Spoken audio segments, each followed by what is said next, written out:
1000 கோடி டாஸ்மாக் ஊழலுக்கு எதிராக அண்ணாமலை ஏன் போராடுகிறார் என கேள்வி எழுப்பிய நாம் தமிழர் கட்சி தலைமை ஒருங்கிணைப்பாளர் சீமான், மத்தியில் ஆட்சியில் இருக்கும் பாஜக போராட்டம் நடத்தக்கூடாது, நாங்கள் தான் போராட வேண்டும் என தெரிவித்துள்ளார்.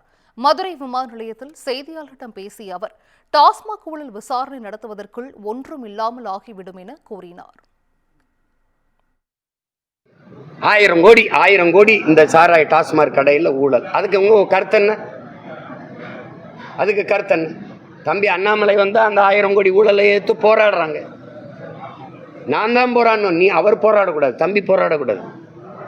முழுமையான இந்த நாட்டை ஆளுகிற அதிகாரத்திற்கு அவர் போராடக்கூடாது. 150 கோடி ஊழல்னு தானே அரவிந்த் கெஜ்ரிவாலை உள்ள வச்சிங்க.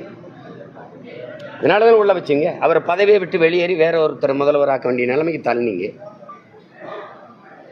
தெலுங்கானாவுடைய முதலமைச்சர் சந்திரசேகர ராவுடைய மகளை எது கைது பண்ணீங்க?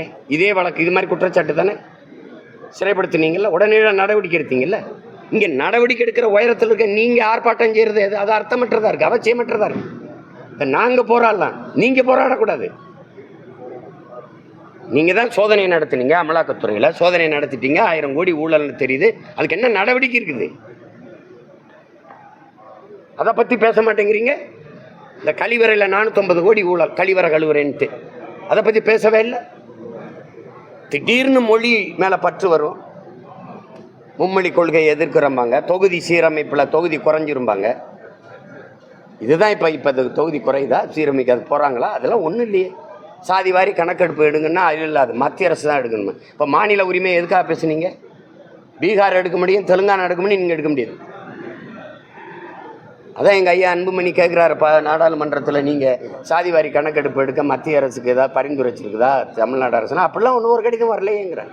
அப்போ சும்மா அப்படி ஒப்புக்கு பசப்புக்கு பேசி எங்களை காலங்காலமாக ஏமாற்றிட்டு தெரியுங்க நீங்கள். அந்த வெளிப்படையாக தெரியுது இந்த ஊழல் குற்றச்சாட்டு. இப்போ தம்பி உறுதிப்பட சொல்கிறாரு 1000 கோடி நடந்திருக்குன்னு.